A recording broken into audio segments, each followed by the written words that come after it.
PFF put out their final grades for all 32 teams for the 2025 NFL Draft. And going into this, here's what I'll say. I would grade our draft a C+. I like our draft. I do. But I think our draft is really based on potential and how everything works out. So right now, based on who we have, I think we got a lot of solid players who are rotational players. Some of them are backups. Some of them, like Shemar Stewart, is going to be a starter. And we're just going to have to wait to see how things shape out. Around a C+ is what I would put us at. I was going to be a B-, but I think a C+ is right around where we should be. With that being said, I've seen on Twitter, some people give us an D. Some people give us an F. I've seen some people go as high as a B. So it's been all over the place. Let's see what PFF says and how they feel our draft went. Alright, so let me go a little bit higher up. They have us at a C, which I think is pretty, not the worst idea, not the worst grade of all time. Let's see what they say. They say Stewart. While Stewart's pass rush production, 67.2 PFF pass rush grade, leaves something to be desired, he's an incredible high-speed athlete off the edge. He has an 88.2 PFF run defense grade last season and will get him on the field early and provide a solid floor as he further develops potentially into Trey Hendrickson's successor. I posted this to my community tab, but if we go to the quarterback pressures in this from this draft, Shemar Stewart is actually the fourth most. He had 33 quarterback pressures last year. The year before that, he had 19, which actually almost ties Mason Graham. So, quarterback pressures, he's really good at. Maybe not getting the sacks, but in all honesty, on our team, you're not going to get the sacks. You're probably going to, Trey Hendrickson's going to be the one hunting. Be the guy that gets the quarterback out of the pocket and potentially cause the sacks to happen. And that's exactly what Shemar Stewart is. He's a guy who's going to get the quarterback out of the pocket and let the sackmeister himself, Trey Hendrickson, eat. And also, we got to look at it this way. This is another factor. Is Shemar Stewart better than Sam Hubbard? Like, with Sam Hubbard, with his injuries lately and how he's been, the last 2 years, do we think that Sam Hubbard would have been better this year than Shemar Stewart? I think Shemar Stewart's going to be better. So that's also another factor. It's like, who are we upgrading from? We're upgrading from Sam Hubbard. And I think Stewart is a good pick for that reason. I think a lot of people are hating on Knight. And I don't understand really why. This man is an absolute monster. He has a motor and a half. I know he's older. I know he has 2 kids. But Demetrius Knight Jr. is an absolute animal. If you watch his tape and you watch how he plays, this guy has a motor that never turns off. And he gives his blood, sweat, and tears on every single play, no matter what. I'm really excited to watch him play. This is one of the draft picks, I will say, that I think we did hit good on. At first, I was kind of questionable because of his age. But if you watch him play, he is an absolute animal.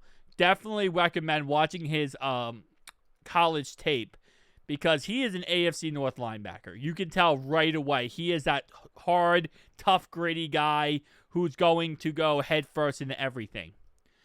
Fairchild, another Georgia guard, comes off the board. And Fairchild, who allowed just 1 sack in his college career.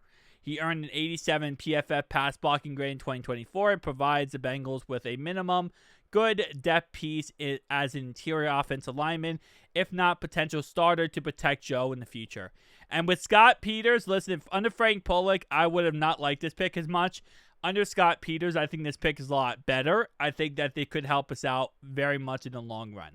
Now, someone I didn't think about when we drafted Barrett Carter is he's kind of like Cody Ford, as he's a Swiss Army knife. He could be utilized a lot of different places on the defense, which helps us out greatly, especially when it comes to our team when we often deal with adversity when it comes to injuries. So this is actually a really underrated pick that, again, like I said, I don't think as many people are realizing. We got Jalen Rivers, who, he's a backup. We'll see how he does in the end. And then we have, of course, Tajay Brooks, which, did we have to take a running back? No. But when you look at the fact that if our running back core, let's say Zach Moss doesn't come back from this neck injury, right? We assume he will. He restructured his contract. We assume that Zach Moss is going to be okay and he's going to play. What if he doesn't? What if he has a setback? What if he's not able to play? Well, now we're in between a rock and a hard place. Who's our RB2?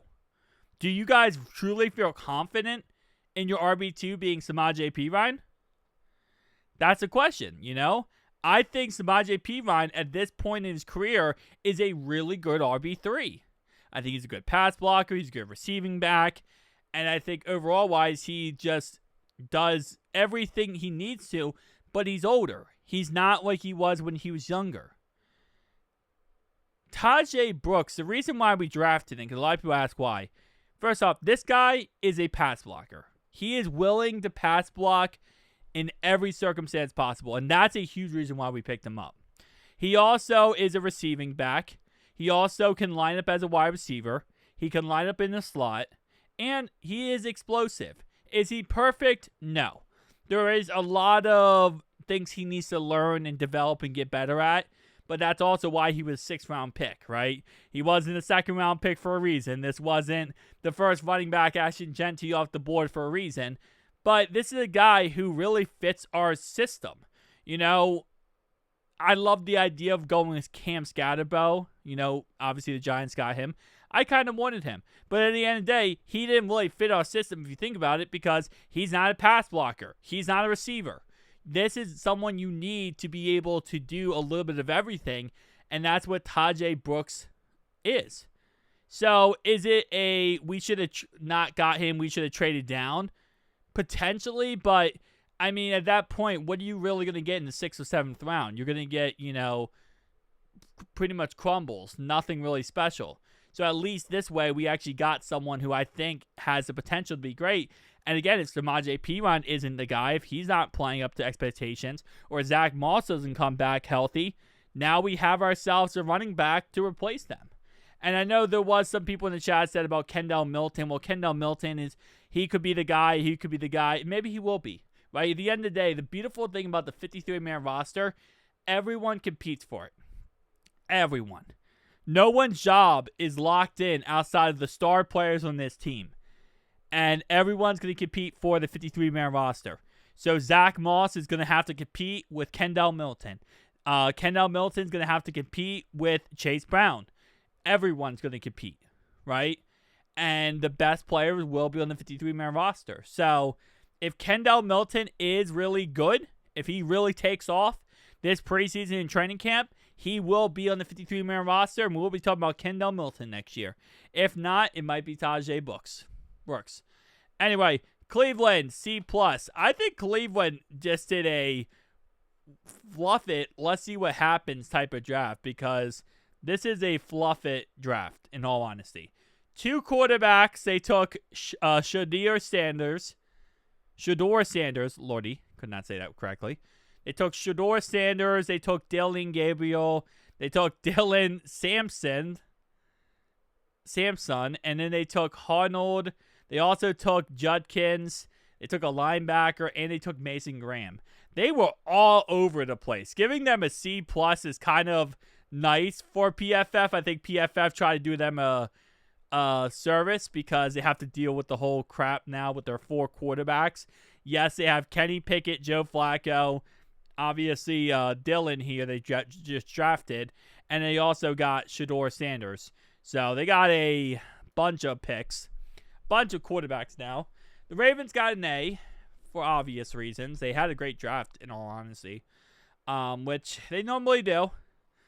It must be nice having a GM who knows how to draft.